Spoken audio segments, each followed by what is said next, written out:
Welcome to Caregiver Chats. I'm Dr. Lakelyn. Today I'm going to talk about the important signs to look for when visiting aging relatives this holiday season. So stay tuned and we'll get into it. Caregiver Chats is a podcast designed to help those caring for older adults find balance, support, resources, and encouragement. If you're caring for an aging family member or friend, this podcast is for you. I'm your host, Dr. Lakelyn. I'm a gerontologist and caregiving advocate for Home Instead, an honor company. I know how busy caregivers are, and I'm so grateful that you're taking the time to listen. I also want to hear from you.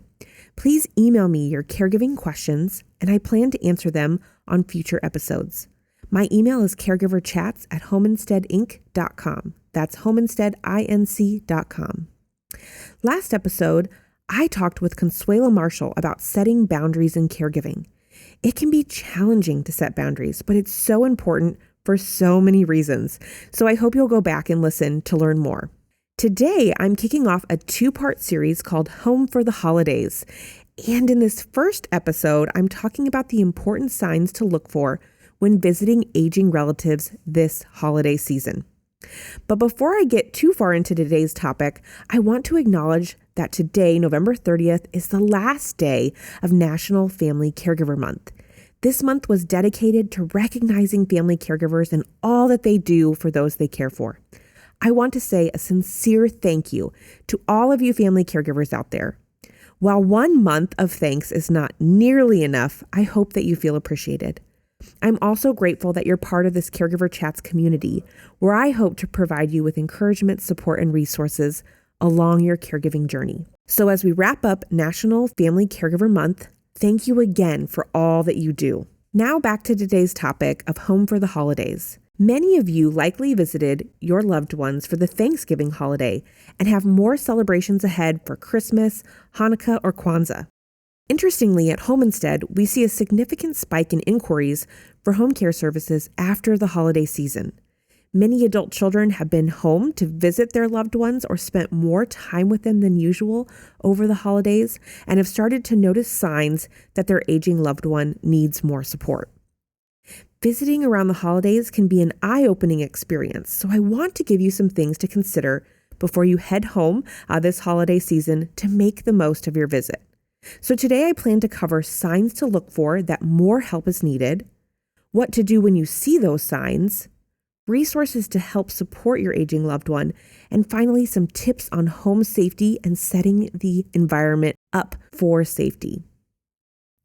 Let's start with an overview of some signs to look for that more help might be needed.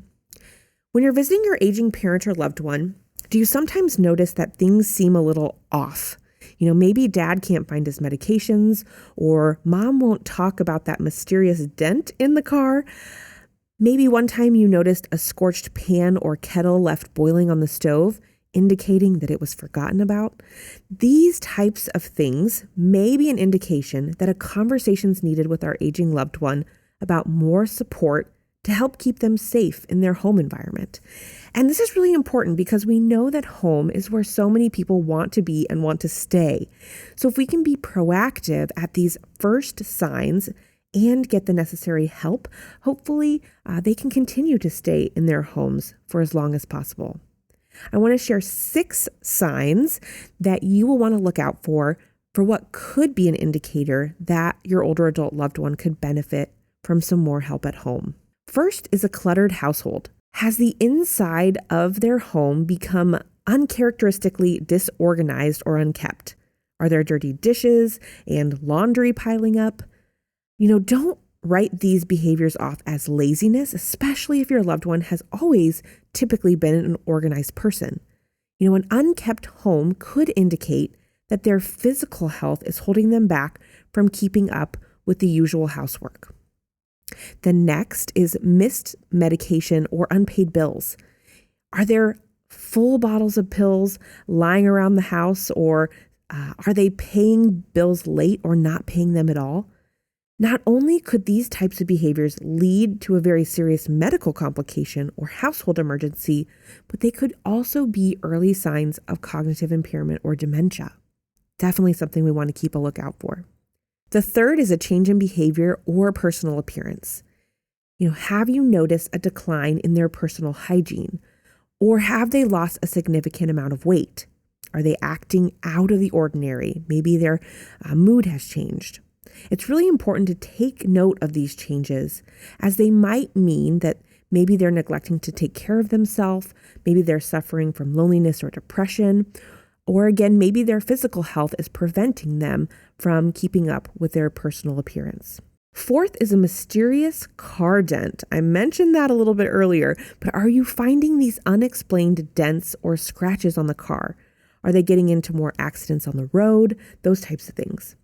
Evidence of this damage could mean that their ability to drive is diminishing, and it could be a serious threat to their safety as well as the safety of other drivers. So conversations around driving, they're really, really hard, but it's so important. I hope to do a full episode on this topic sometime next year. Next is misplaced vital items. You may notice your loved one is leaving important items like a walker or purse behind in a restaurant or retail store, or they're misplacing their keys in the refrigerator. These types of signs could indicate cognitive decline. In episode 8 of Caregiver Chats, I went into the top 10 warning signs of Alzheimer's and other dementias. So if you have concerns about your loved one's cognition, I would suggest you go back and listen to that episode. The final sign to look for is decreased mobility or signs of a fall. Does your loved one have difficulty getting up from being seated or standing for long periods of time? Do they have bruises or wounds that could point to a recent fall? Do you notice that as they walk around, do they hold on to the walls or to furniture as they walk? And, if you look at the bathroom, does the towel bar look like it's being used as a grab bar? Is it kind of starting to come out of the wall, or is it really loose? These are signs, again, that there might be mobility issues or falls. And falls are very common in older adults. In fact, 1 in 4 older adults age 65 and over fall each year. So it is common, but there's a lot that can be done in terms of home safety to help decrease the risk of falls, which I want to talk more about home safety at the end of today's episode. So I'll save some great tips for then. So if you notice any of these 6 signs or any others that give you pause and have you saying to yourself, something isn't right here, it could be time to take action. So now let's talk about what to do when you see these signs.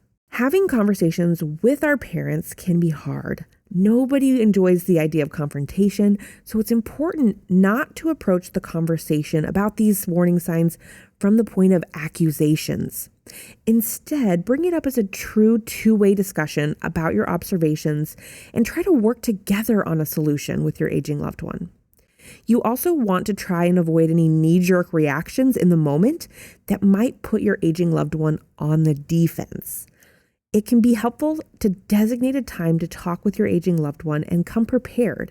And so I want to offer up some general strategies that I hope will help with these types of conversations and meetings. So first, I mentioned the importance of coming prepared to these discussions. And part of that is to prepare your own mindset as the caregiver. You can pause and think about their perspective. Try to put yourself in their shoes and imagine what it would be like to be in their situation. Giving up independence or admitting that you need help, that's really hard. So thinking about it from their perspective can help you go into the conversation from a place of empathy. Another component of being prepared is to gather the facts. And this might involve talking with other family members to get their perspectives. You might also need to gather some documents or records for things like unpaid bills. You can even consider going for a ride with your older loved one and ask them to drive if you have driving concerns so you can observe. All of this will help you, again, compile the facts, make the observations about the situation. And you want to think through also kind of the main points that you want to bring up during your discussion, and also come prepared maybe with some possible solutions to discuss during your conversation. Next, you want to consider your approach. Think about the right approach for the person and the situation. People may need some pre-warning about the conversation. I mentioned earlier, try not to have a knee-jerk reaction. Instead, you could say something like, "Hey, Mom, I've noticed a lot of different pill bottles laying around. Do you think we could find some time to sit down tomorrow, and talk about it and go over them together?" This may give her time to mentally prepare for this important conversation. It may also be best to have the conversation at a time of day when your loved one is most alert, instead of choosing, before an afternoon nap or after the nap when they might be a little groggy or out of it. You also want to consider the setting. Make sure that they're in a setting where they are comfortable and relaxed.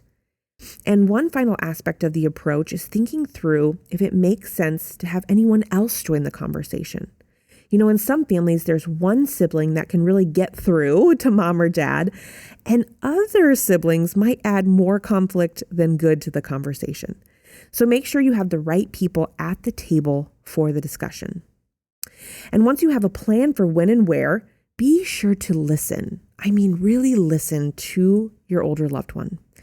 Active listening involves really hearing what the person is saying, and even it can be helpful to repeat back or summarize what they're saying so that the person feels heard and understood. It also may help them clarify if there's a misunderstanding. And I may have said this before in a previous episode, but we have 2 ears and 1 mouth for a reason, so we really should take extra effort to listen. When expressing your concerns, it can be helpful to stick to the facts. You gathered them earlier, so try to stick to them. Again, try to talk about what you're observing without being accusatory. For example, you could say, I've noticed some small dents in your car, and I'm wondering if you can tell me more about them. And a good follow-up question could be, how do you feel about your driving abilities? Have you noticed any changes?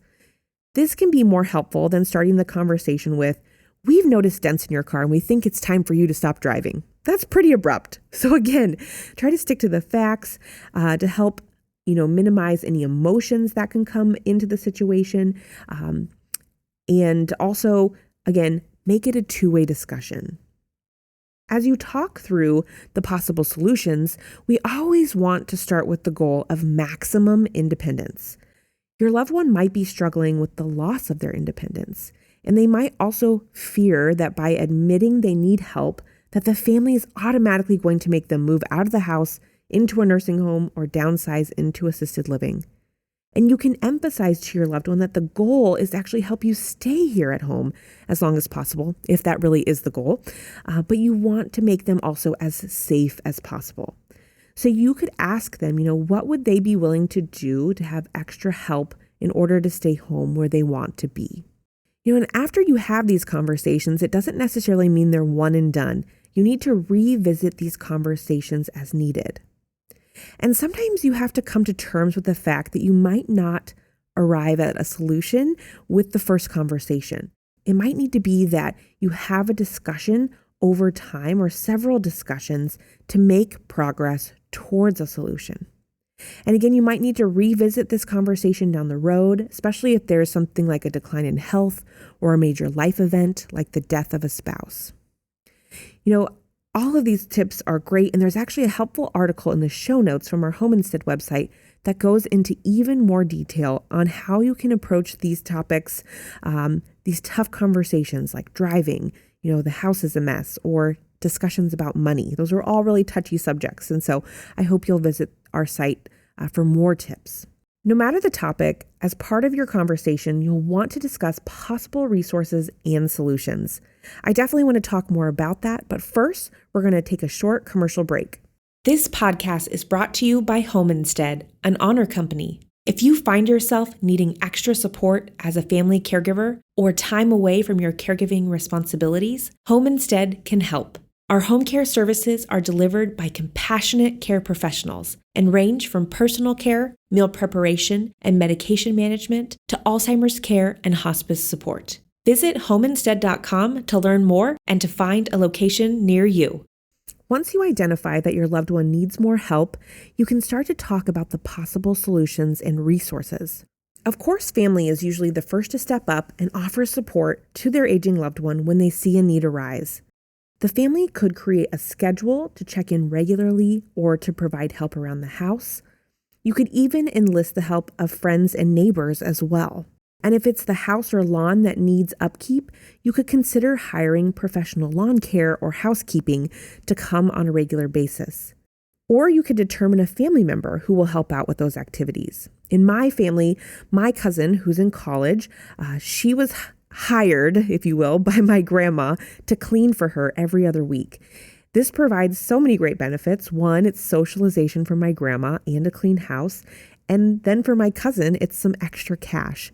So it doesn't necessarily have to be a professional, but it could definitely be someone that comes regularly to help keep the house in tip-top shape. Another helpful resource to consider is home care, like the services we provide at home instead. Home care can help meet the needs of a wide range of services, including, household management, like organizing the mail and light housekeeping. They can also assist with meal preparation, transportation, and running errands. They can also give medication reminders and even provide some hands-on personal care like bathing and grooming assistance. So having a regular schedule of home care could provide peace of mind for family caregivers, especially, if they're the long-distance family caregivers. And home care can also help fill the gaps where maybe family cannot be available and give family a much-needed break. I've linked in the show notes to a free downloadable home care guide to help provide even more insights on home care services and all of the great benefits that they provide. Another really helpful resource is your local area agency on aging. Sometimes we shorten that to AAA, and every county in the United States has a AAA. You can reach out to them for additional services that might be helpful, such as a Meals on Wheels program or homemaker services. Or sometimes they have volunteer programs for kind of household services. Also, if you refer back to one of my very first episodes, episode 3 of Caregiver Chats, I go over the top 10 resources every caregiver should know. And that would be a great place to start to look for additional resources as a source of help for your loved one. For the final part of today's episode, I want to talk more about home safety. While you're home for the holidays, making observations about the safety of the living environment can be really, really important. Home Instead has a very comprehensive home safety checklist that I love. It walks you through each room of the home and provides important things to consider. You can download it for free on our website, and I've linked to it in the show notes. This could be something that you go through with your aging loved one. It could actually be every year at this time of year, the holidays. And again, you want to approach it from the angle of keeping them safe in their environment and reducing the risk of falls and accidents. We know that many older adults, they have a fear of falling, but there's so many things that we can do around the house to help reduce the risk of falls. So I want to highlight a few components of that home safety checklist to get you thinking about the safety of your loved one's environment, again, especially as you head home for the holidays. So let's start by talking about bathrooms. This is where we see the majority of falls occur, and I'm sure you can imagine why. Things can quickly become slippery in the bathroom. I've even slipped myself from time to time. There's a lot of excess water. A lot of times there's tile flooring, so we want to be really careful. And grab bars for showers and tubs can be really helpful for getting in and out.